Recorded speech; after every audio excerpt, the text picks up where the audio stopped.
Ananda said, I have always heard the Buddha, when teaching monks, nuns, and male and female devotees, say, when the mind stirs, all sorts of things are created, and then all kinds of mind appear. I now think that the substance of my thinking is of the nature of mind which arises when it unites with externals, and which is neither within, nor without, nor in between. The Buddha said, You have just said that, because phenomena are created, all kinds of mind appear when uniting with them. So this mind has no substance, and cannot unite with anything. If that which has no substance can unite with externals, this is union of the 19th realm of sense and the 7th sense, datum. This is sheer nonsense. If the mind has substance, when your hand grasps your body, does your mind feeling this touch come from within or without? If from within, you should see what is in your body, and if from without, you should see your face. Ananda said, It is the eyes that see, and the mind that knows is not the eyes. To say that it sees is wrong. The Buddha said, If the eyes can see, when you are in a room, do you see the door outside? Those who are dead and still have eyes should see things. If they still see, how can they be dead? Ananda, if your knowing mind has substance, is that substance single or manifold? As it is in your body, does it spread to every part of it or not? If it is one substance, when you grasp a limb, all four should feel that they are grasped. If so, there would be no grasping of any particular limb. If there is, the contention of a single substance does not hold good. If it is a manifold substance, there should be many persons. Then, which substance is yours? If it spreads to every part of your body, this is the same as the previous case of grasping. If it does not spread, then when you touch your head and foot at the same time, while your head feels that it is touched, your foot should not, but this is not so. Therefore, your contention that the mind arises where there is union with externals is groundless. Ananda said, World-honored one, I have heard the Buddha discuss reality with other sons of the King of the Law, that is, bodhisattvas. He also said that the mind is neither within nor without.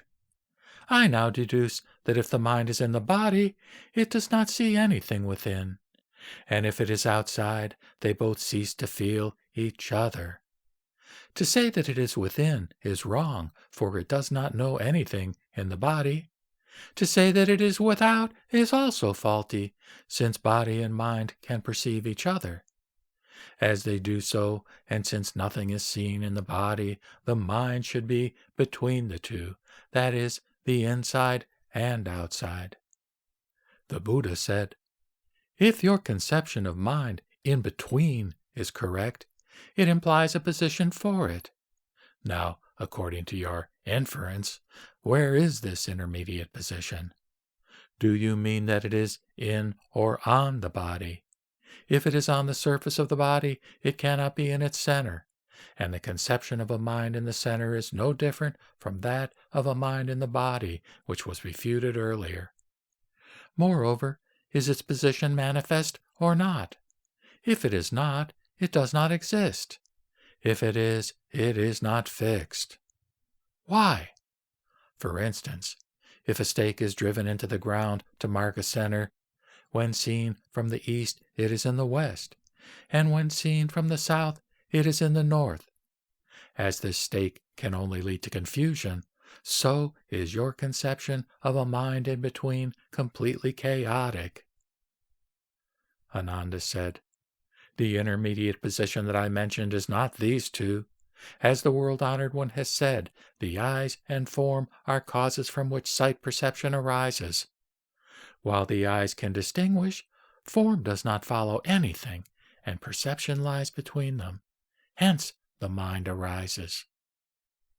The Buddha said, If the mind lies between sense organs and sense data, does it include both or not?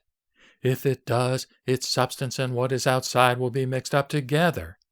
And since the mind perceives while its objects do not, two opposites will be set up. Then how can there be an intermediate position?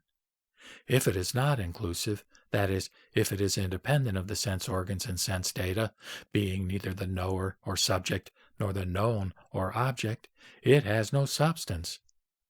Then what is this intermediate? Therefore, your contention that it is in between is groundless. Ananda said, World-honored one, previously when I saw the Buddha with his four chief disciples, Mahamalgayana, Subhuti, Purna Maitreya, Niputra, and Sariputra, turn the wheel of the law, he always said that the nature of the knowing and discriminating mind is neither within nor without, nor between the two, exists nowhere and clings to nothing. Hence it is called mind. Is that which does not cling to things called mind? The Buddha replied, You just said that the nature of the knowing and discriminating mind exists nowhere. Now in this world, all things in the air, in water, and on the ground, including those that fly and walk, make the existing whole. By that which does not cling to anything, do you mean that it exists or not? If it is not, it is just the hair of a tortoise or the horn of a hare.